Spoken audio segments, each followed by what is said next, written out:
Mania.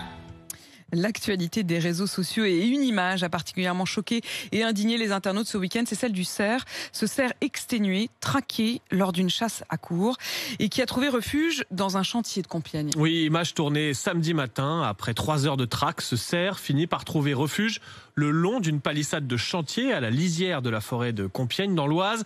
À bout de souffle, on l'a dit, acculé, traqué par des dizaines de chiens. Il va passer plusieurs heures allongé sur le bitume. Entre-temps, les veneurs ont décidé de le gracier comme le prévoit le règlement dès qu'un animal approche des zones d'habitation. Mais évidemment, la présence de ce cerf crée une vive émotion parmi les habitants du quartier, rapidement rejoint par des militants anti-chasse qui filment la scène et la diffusent en direct sur les réseaux. La gendarmerie est appelée ainsi qu'un vétérinaire. Le cerf finira par retrouver le chemin de la forêt.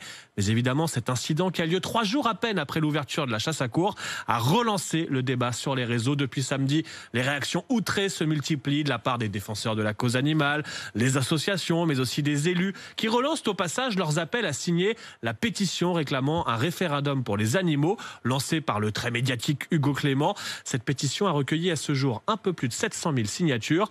Bon, il en manque encore 4 millions pour déclencher un référendum d'initiative populaire sur le sujet.